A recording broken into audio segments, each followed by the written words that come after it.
আমি আজকে যে ঘটনাটি তোমাদেরকে বলবো এটি আমার পার্থিব জীবনে ঘটে যাওয়া একটি অকল্পনীয় ঘটনা, যার ব্যাখ্যা আমি সারা জীবন খুঁজেও পাইনি। আমাদের এই স্বাভাবিক জীবনে এমন কিছু ঘটনা ঘটে যা আমাদের জীবনকে নাড়িয়ে দেয় এবং বাস্তব জীবনের সঙ্গে এর কোনো সম্পর্কও থাকে না।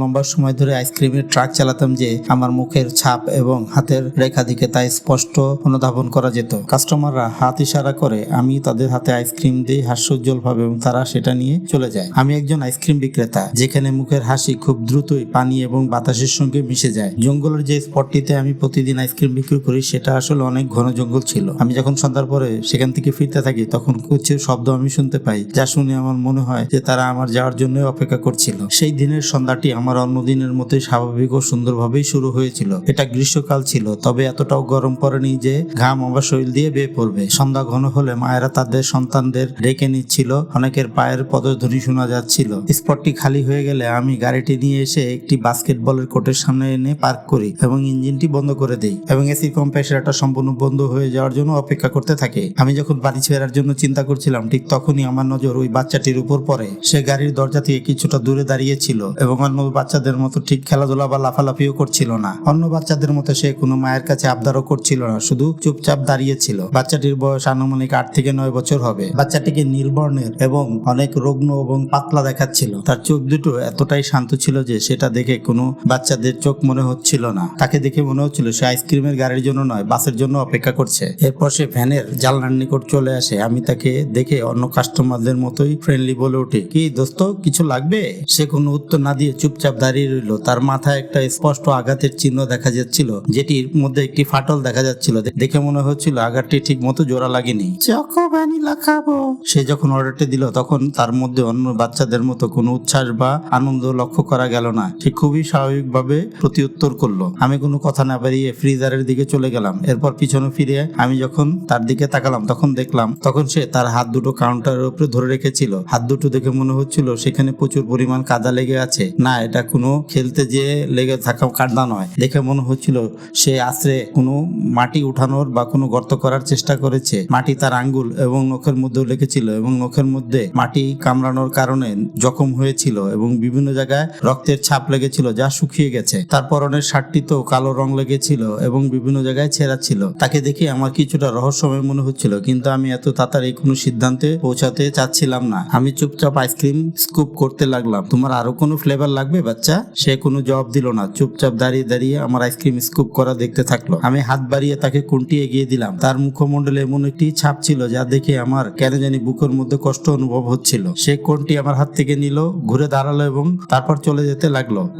আরে আরে, এটার জন্য তো পয়সা দিতে হবে। আমি জানলা দিয়ে বাহিরের দিকে তাকিয়ে আবারও বললাম, বাচ্চা, তোমাকে এটার জন্য টাকা দিতে হবে? সে কোনো উত্তর দিল না, চুপচাপ সামনের দিকে এগিয়ে যেতে থাকলো। এরপর আমি ভ্যানটির দরজা জোরে করে বন্ধ করলাম এবং তার দিকে হাঁটতে লাগলাম। তখন আমার একটু একটু রাগ হচ্ছিল। দোস্ত, তুমি আমাকে ইগনোর করতে পারো না? এভাবে কেউ আইসক্রিম নেয় না। সে আমার কথা শুনলো না, সামনের দিকে জোরে জোরে হাঁটতে লাগলো। আমি ভেবেছিলাম সে হাসবে অথবা দৌড়ে পালিয়ে যাবে, কিন্তু সে এমন কিছুই করলো না। সে আস্তে আস্তে সামনের দিকে হাঁটতে লাগলো। একটা বিষয় দেখে আমি খুবই বিস্মিত হচ্ছিলাম। আমি যতই দ্রুত হাঁটছিলাম ওকে ধরার জন্য, কিন্তু আমাদের মাঝখানের দূরত্ব কখনোই কম ছিল না। অর্থাৎ বাচ্চাটি যত আস্তে হাঁটুক না কেন আর আমি যত দ্রুতই হাঁটি না কেন, আমাদের মাঝখানে অবস্থিত দূরত্ব কখনোই কম ছিল না। একবার তো আমি ভেবেই নিয়েছিলাম যে আমি ফিরে আসবো এবং তাকে আইসক্রিমটি খেতে দেবো, কিন্তু আমার শরীর এবং আমার পা আমার নিয়ন্ত্রণের বাইরে চলে গিয়েছিল। আমি কি জানি কি এক আকর্ষণে তার পিছনে হাঁটতে লাগলাম। আমার মনে হচ্ছিল বাচ্চাটির মধ্যে কোনো একটি ম্যাগনেটিক পাওয়ার আছে যা আমাকে আকর্ষণ করে সামনের দিকে নিয়ে যাচ্ছে, আমার অনিচ্ছা থাকা সত্ত্বেও। আমি হাঁটতে হাঁটতে একসময় পাকা রাস্তা রেখে কাঁচা মাটির রাস্তায় এসে পৌঁছালাম। সেখানে জঙ্গলটা আরো একটু ঘন ছিল এবং আস্তে আস্তে মনুষ্য সমাজের যে শব্দ সেটা কমে আসছিল। আস্তে আস্তে চারিদিকের পরিবেশটা এতটা নিঃশব্দ হয়ে গেল যে আমি শুধুমাত্র আমার নিঃশ্বাসের শব্দ এবং জুতা পরা হাঁটার শব্দ পাচ্ছিলাম। দেখো বাচ্চা, এটা কিন্তু কোনো মজা করার সময় না। আমি তাকে ডাকলাম, এই বাচ্চা, তুমি ফিরে এসো। সে দাঁড়িয়ে পড়লো। এরপর আমিও থেমে গেলাম। এরপর সে ঘুরে দাঁড়ালো এবং প্রথমবারের মতো হাসলো। সে এত বড় করে হাসছিল যে তার পাটির সবগুলো দাঁত দেখা যাচ্ছিল। তখন আমার রাগ আরো বেড়ে যায়। এই ছেলে, চুরি করে পালিয়ে যাওয়া তোমার কাছে কোনো মজা মনে হচ্ছে?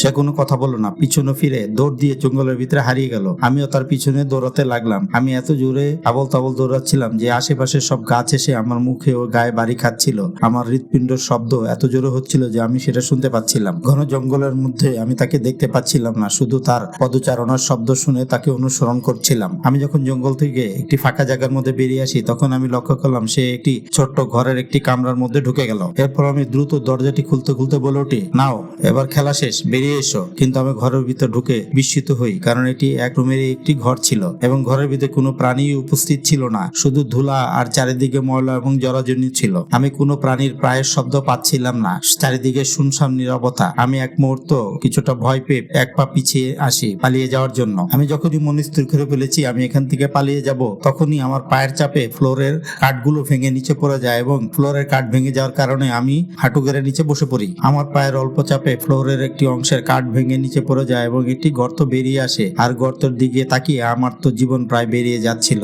ওহ, এটা তো দেখছি একটি কঙ্কাল, মানুষের কঙ্কাল। আরো ভয়ের বিষয় হচ্ছে কঙ্কালটি ছিল একটি বাচ্চা মানুষের কঙ্কাল এবং তার গায়ে একটি ছেঁড়া শার্ট জড়ানো ছিল, যেটা সেই বাচ্চাটির গায়ের শার্টের সঙ্গে মিলে যায়। বিভিন্ন জায়গায় ছেঁড়া এবং শুকিয়ে যাওয়া রক্তের ছাপ স্পষ্ট। কঙ্কালটির কপালে একটি আঘাতের ফাটল দেখা যাচ্ছে, যেরকম একটি ফাটল আমি সেই বাচ্চাটির কপালেও দেখেছিলাম। সবকিছু দেখে আমার পেট মোচড়ানো শুরু হয়। এরপর আমি আমার পিছনে কিছু একটার উপস্থিতি টের পাই। এরপর একটি আস্তে করে হাসি।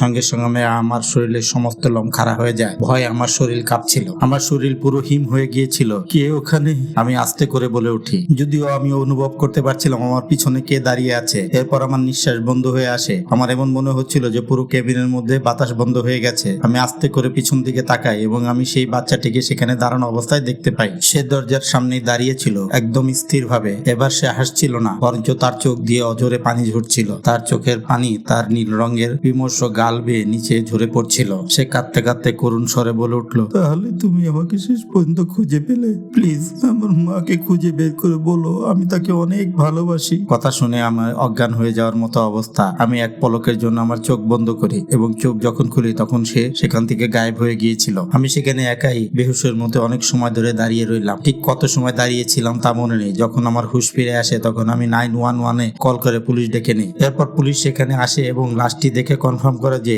এই লাশটি রায়ান নামের 8 বছরের একটি ছেলে, যে কিনা আজ থেকে 3 বছর আগে হারিয়ে গিয়েছিল। পুলিশ আমাকে আরো জানিয়েছিল যে রায়ানের মৃত্যু কোনো একটি ভারী জিনিস দিয়ে জোর করে তার কপালে আঘাত করার কারণে হয়েছিল। এরপর আমি রায়ানের শেষ বিদায়ের দিন তার মা বাবার সঙ্গে উপস্থিত ছিলাম। রায়ানের মা আমার কাঁধের উপর তার মাথা রেখে অঝরে কান্না করছিল। রায়ানের বাবা আমার হাতটা এমন ভাবে আঁকড়ে ধরে কান্না করছিল যেন মনে হচ্ছিল আমার হাত ছেড়ে দিলে সে বেহুশ হয়ে নিচে পড়ে যাবে। ওই দিন রাতে ঘুমের মধ্যে আমি রায়ানকে আবার পুনরায় স্বপ্ন দেখি। সে আমার সঙ্গে স্বপ্নে দেখা করতে আসে। তার হাতে তখনও সেই আইসক্রিমটি ধরা ছিল অর্ধেক খাওয়া অবস্থায়। সে আমাকে অনেক ধন্যবাদ জানায় তার বাবা মার সঙ্গে পুনরায় দেখা করিয়ে দেওয়ার জন্য। এরপর বেশ কয়েকদিন কেটে যায় এবং আমি পুনরায় সেই স্পটটিতে আবারও আইসক্রিম বিক্রি করা শুরু করি। এরপর আরো অনেক দিন কেটে যায়। অনেকে আসে আমার কাছে আইসক্রিম কিনতে, কিন্তু সেই ছেলেটিকে আমি আর কখনোই দেখতে পাইনি। আমার বিশ্বাস সে তার ঘরে ফিরে গেছে।